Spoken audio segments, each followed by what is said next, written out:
दशरथ ने राम से यह तक कहा कि तेरी ये छोटी मां मुझसे गलत काम करा रही है बेटे, और तू इस समय सेनापति है, सारी सेनाओं का कंट्रोल तेरे हाथ में है, तू मुझे गिरफ्तार कर ले और मुझे जेल में डाल दे तो मेरा वचन भंग भी नहीं हुआ और तेरा राज्याभिषेक भी हो गया।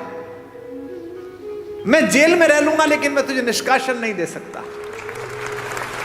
लक्ष्मण कहते हैं राम से कि ये तीर, ये धनुष कंधे पे लटकाए घूमते हो, सुबाहु खरदूषण को मार के आए हो, बड़े वीर बनते हो, घर में अत्याचार हो रहा है, अनाचार हो रहा है, चुप बैठे हुए हो।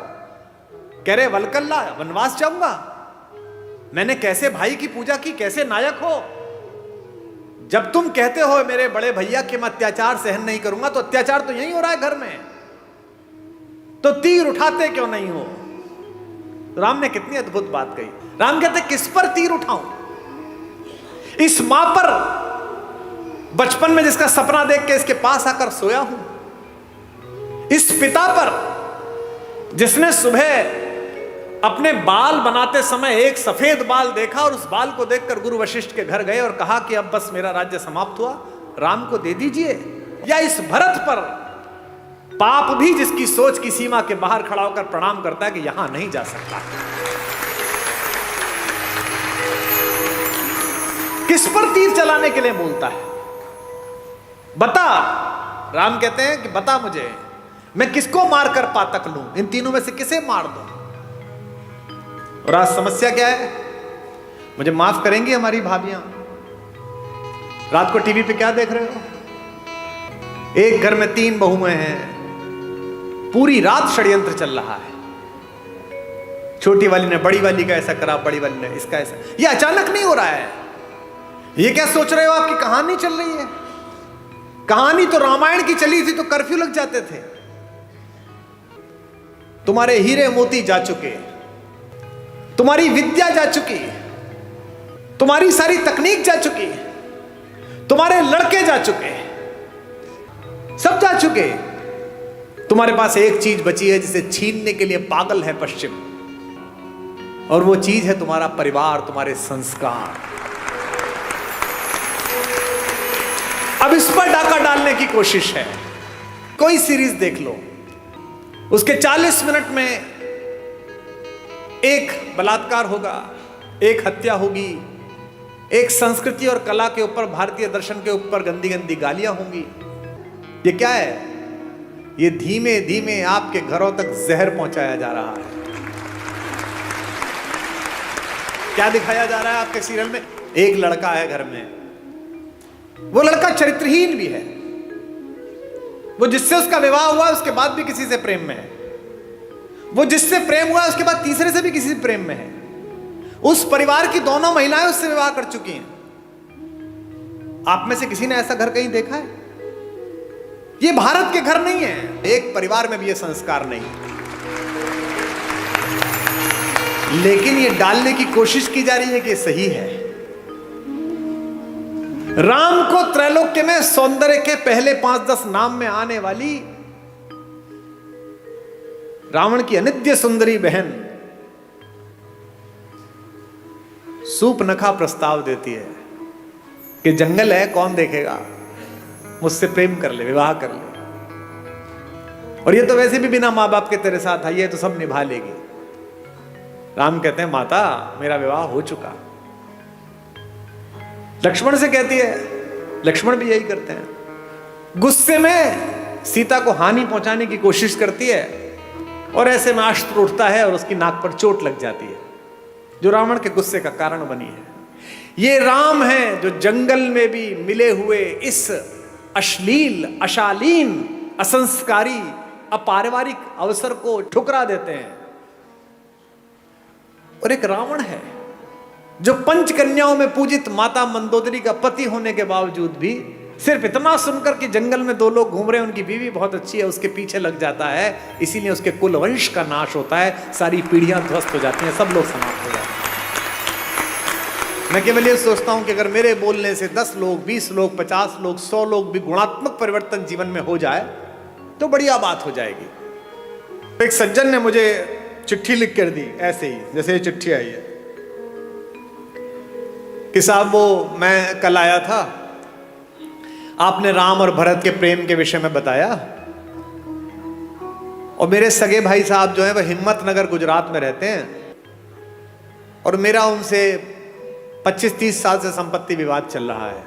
ना मैं उनके बच्चों की शादी में गया, ना वो मेरे शादी में आए। पर कल रात सुन के मैं बहुत रोया। अब कल जब आपका कार्यक्रम समाप्त हो जाएगा तो मैंने दोनों बेटों को, बहुओं को लेकर मैं जा रहा हूं हिम्मतनगर, और संपत्ति के और अदालत के सारे कागज लेकर उनके चरणों में रख दूंगा और कह दूंगा, भैया जो आप जाने करिए, बस मुझे माफ कर दीजिए, मुझे चरणों में स्थान दीजिए। मुझे लगता है कि यही आपका पारिश्रमिक है, यही आपका प्रतिफल है। जिस समय आप दूसरे में ईश्वर देखना प्रारंभ कर देंगे, उस समय ईर्ष्या, कुंठा, बेईमानी, दुष्टताएं सबका विलोप हो जाएगा।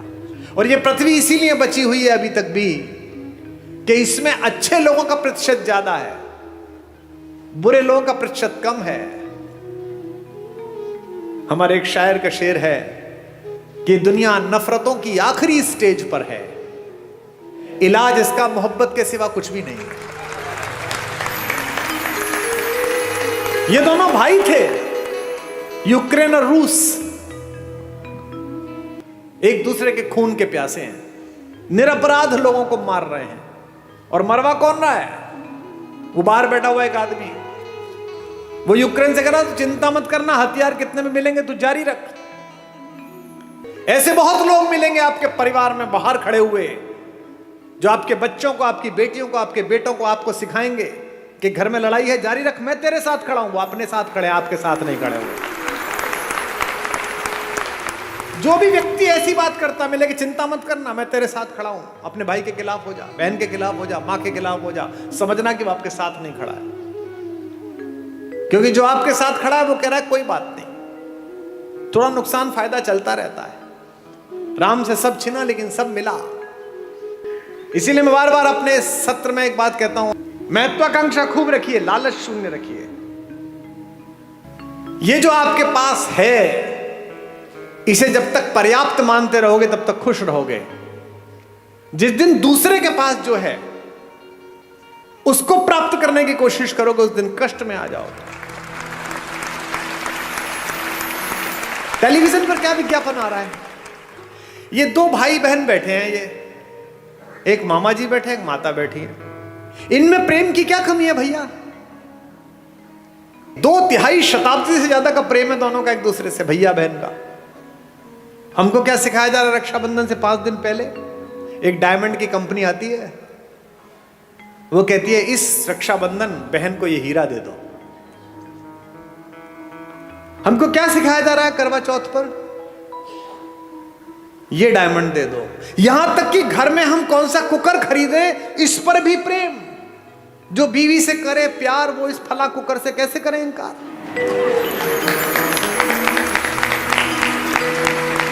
यानी जिनके घर में वो कुकर नहीं आता, वो अपनी पत्नी से प्रेम नहीं करते। मेरे घर में शुरू में कुकर नहीं था, तो मेरे पिता ने मेरी मां से प्रेम नहीं किया। कैसी मूर्खतापूर्ण बात है। साधनों से अगर प्रेम होता, अगर साधन प्रेम का प्रतीक होते, तो राम पिछड़ जाते, रावण जीत जाता। मुझसे लोग कहते हैं आगरे में एक सफेद रंग की बिल्डिंग दिखाकर के ये प्रेम का प्रतीक है। इसे प्रेम का प्रतीक बताते हो? ये प्रेम का प्रतीक है? अरे प्रेम का सबसे बड़ा प्रतीक तो समुद्र के नीचे इकट्ठे हुए वो पत्थर है जिन पर मेरा राम चल कर गया।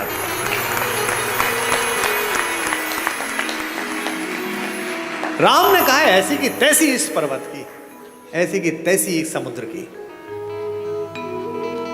अगर मेरी प्रेमिका, मेरी पत्नी के बीच में कोई आया है तो 7 समंदर पार छुपाओ, उसके घर में जाके मारूंगा।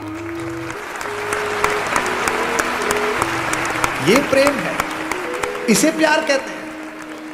प्रेम साधन पर कैसे निर्भर हो गया? महिलाएं एक दूसरे से पूछती हैं इस बार करवा चौथ पे क्या दिलाया, इस बार एनिवर्सरी पे क्या दिलाया। नहीं, उपहार देने चाहिए, लेने चाहिए, अच्छी बात है, पर इससे प्रेम कैसे जस्टिफाई हो रहा है? कोई ज्योतिषी बता सकता है कि इस वाली शादी में इतने कैरेट का हीरा दे दो, इसके बाद तलाक नहीं होगा? बता सकता है? नहीं बता सकता।